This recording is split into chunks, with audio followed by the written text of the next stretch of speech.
Problème sur le 36. Donc là j'ai débranché la batterie. On voit qu'elle est bonne grâce au petit voyant vert. Donc par précaution je débranche la batterie. Alors ce qui s'est passé c'est qu'il y a quelques jours ma jauge à carburant m'indiquait 30 litres alors que la veille elle m'indiquait 15 litres. Du coup pour m'assurer qu'il y avait bien un problème ou pas au niveau de ma jauge, j'ai été faire le plein. Et une fois avoir mis le plein ça m'indiquait toujours 30 litres. J'ai donc soulevé ma banquette arrière, enfin l'assise, pour accéder aux jauges, parce qu'il y a deux jauges branchées en parallèle, et derrière le combiné, le compteur calcule en fonction de ces deux jauges ce qu'il y a dans le réservoir. Parce qu'il y a deux jauges et il y a une pompe qui fait l'équilibre entre les deux parties du réservoir, parce que comme il y a le tunnel de transmission qui place en plein milieu, ça fait comme deux compartiments dans le réservoir qui est sous la caisse. Donc il y a une pompe qui équilibre pour avoir le même niveau de chaque côté dans le réservoir. Et après avoir touché donc les fils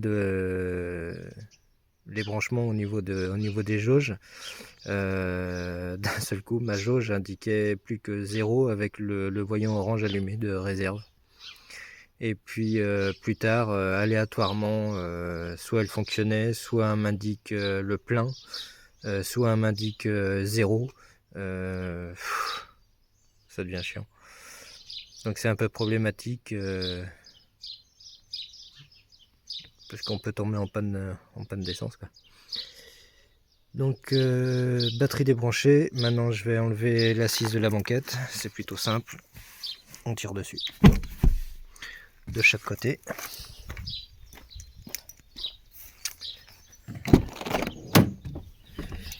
Tac.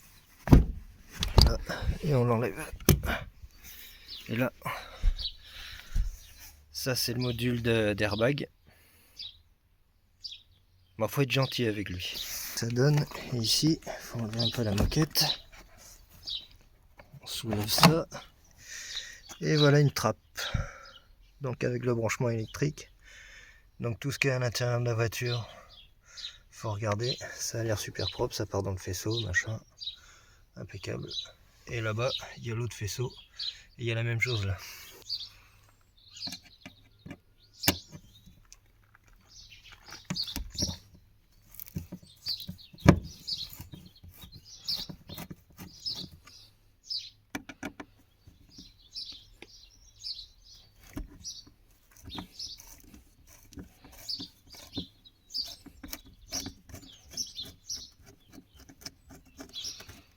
Donc le but, c'est de faire un brin de ménage, nettoyer comme il faut l'environnement des connexions. Et j'ai acheté du nettoyant contact en bombe. Ensuite j'attends que ça sèche, je rebranche, après avoir vérifié que les connexions sont à peu près propres quand même. Enfin, c'est-à-dire pas d'oxydation prononcée ni rien. Nettoyer au max et puis rebrancher. Là ça fait un peu de...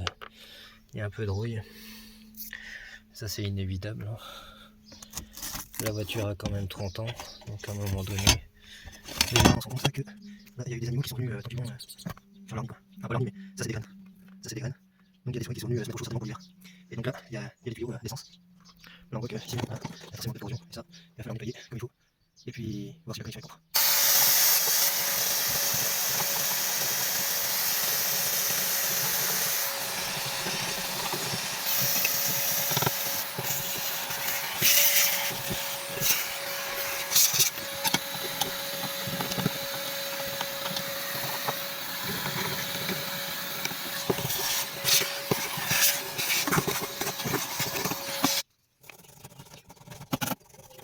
On voit la corrosion. Ça marche très bien. Le jour où je changerai les baguettes, parce que j'ai des baguettes à changer, je peux faire comme ça. Là, j'ai dans la voiture, c'est commencé à arriver bon tous les jours. Donc je fais ce qu'il y a à faire, mais j'ai quelque chose en temps. Oh, c'est beau, c'est neuf. Déjà, le rangeur, ils sont pas attaqués ni au fil, ni au durite. J'ai la chance. Ça m'est déjà arrivé. Quand il faut, si jamais je suis obligé, ça va bien plus ou moins crevé. D'ouvrir les Bon, là, c'est beaucoup mieux. Maintenant, il n'y a plus qu'à pincer de chaque côté.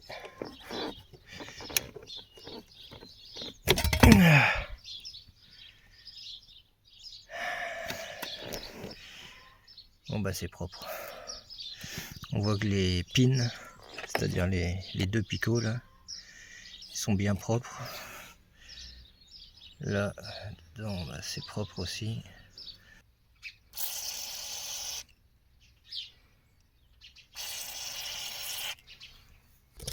C'est absolument dégueulasse. Donc ça, quand il pleut, quand on roule sous la pluie, ça maintient une humidité là-dedans. Là-dedans, c'est plein de saloperies. Donc là, on voit bien qu'il y a deux connexions. Une blanche, la même que de l'autre côté. Donc ça, c'est la jauge. Et là, c'est la pompe.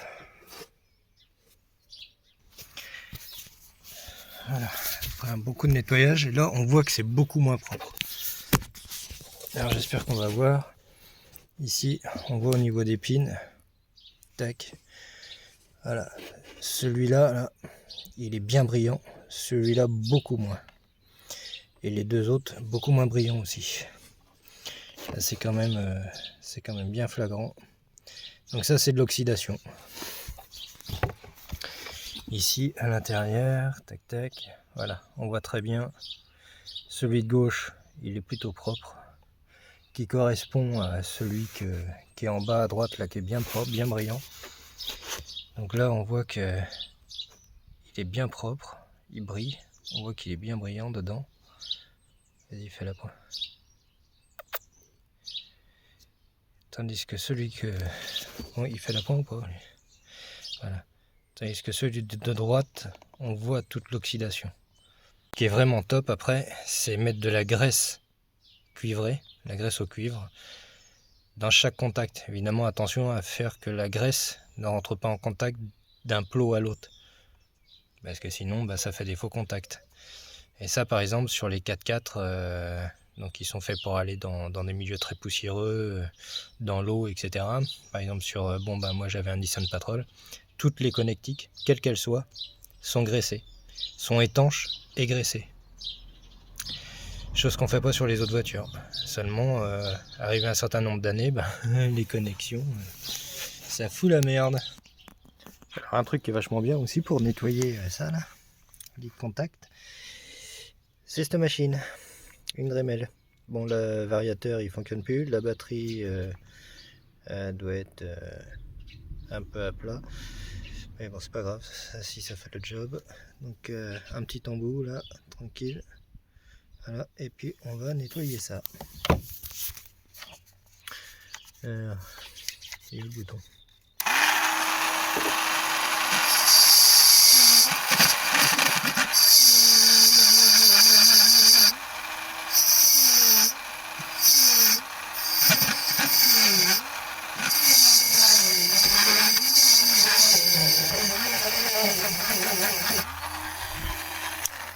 Alors on essaye d'en faire le tour quoi. Bon, on voit déjà la différence quand même. Donc après je vais mettre de nouveau un coup de nettoyant contact. Nettoyant contact à la bombe. Et puis faire ça partout. Je vais essayer de trouver un embout pour pouvoir nettoyer aussi à l'intérieur là. Ça va être déjà un peu moins facile, mais bon, on va voir. Alors voilà ce que ça donne. Voilà, donc le côté gauche, là c'est brillant parce que je viens de mettre du nettoyant en contact dedans, mais on voit que c'est redevenu bien propre. Alors ce que j'ai utilisé, c'est un petit embout sur la Dremel. Ce petit embout là sur la Dremel. Allez là. Voilà. Donc un tout petit peu gros en diamètre, mais bon, c'est rentré dedans. Alors évidemment j'espère que je l'ai pas agrandi, mais bon, je crois pas.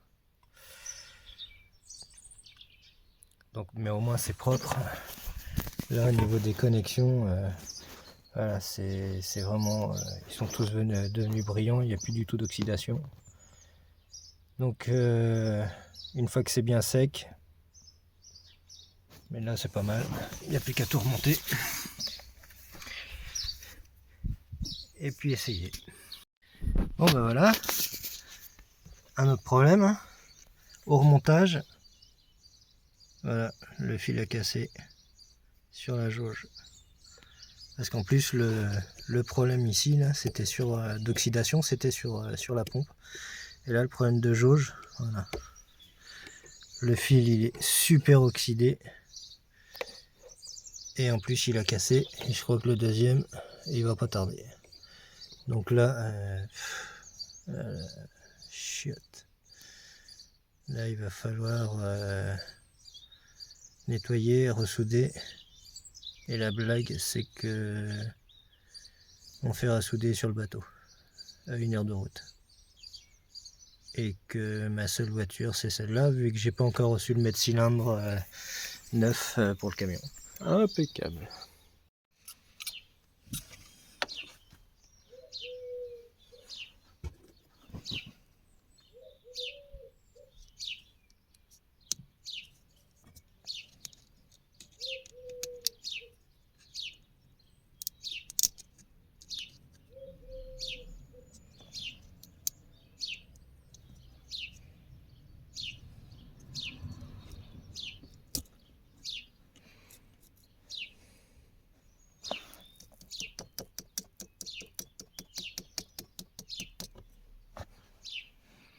Voilà comment on démonte ça.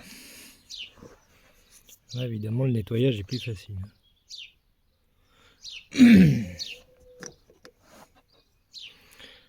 Après, le tout, c'est de ne pas oublier de brancher chaque fil au bon endroit, quoi. Ça va de soi. Moi, j'ai rangé l'aspirateur.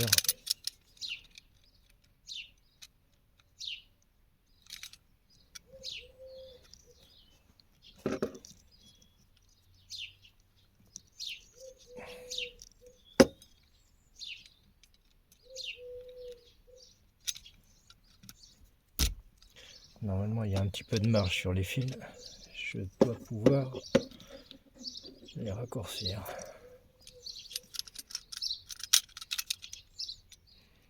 C'est du fil qui est très très fin.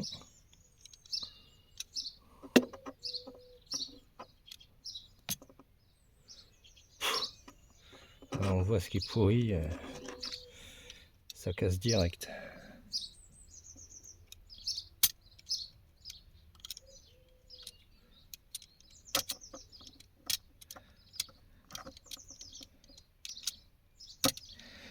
BM c'est de la qualité, mais enfin,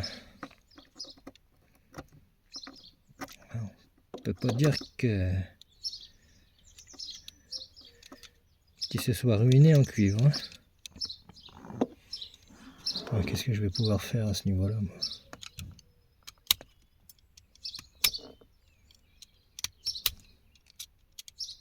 Bon, vous moquez pas de mon fer à souder. Hein. L'embout, c'est une pointe que j'ai courbée et dont j'ai diminué l'épaisseur à l'extrémité pour créer la résistance qui va faire que ça va chauffer. Ça fonctionne. J'ai pu étamer cette partie-là.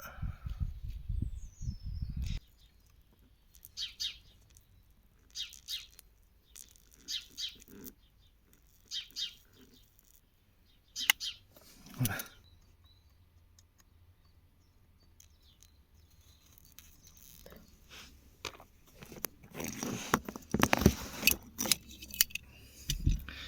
Je crois qu'il est soudé.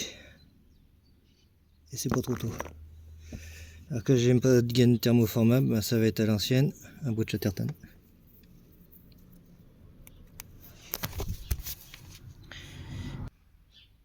Déjà c'est soudé, c'est déjà pas mal. C'est réparé, c'est ressoudé, c'est rebranché. Il n'y a plus qu'à tout remettre en place et vérifier que ça fonctionne. Bon, la batterie est rebranchée, tout est remis en place. Maintenant, ce qu'on va faire, c'est ça, clé de contact. Ensuite, on va vérifier le fonctionnement du combiné, comme je vais faire avec une seulement. Donc, on appuie sur le bouton, on met le contact. Voilà, 2, 3, 4, comme ça jusqu'à 6.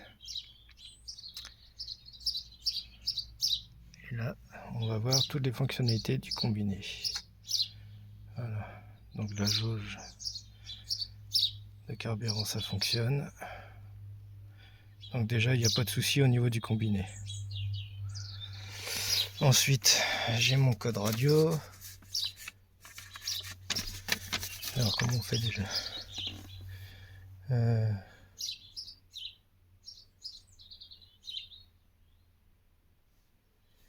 ouais.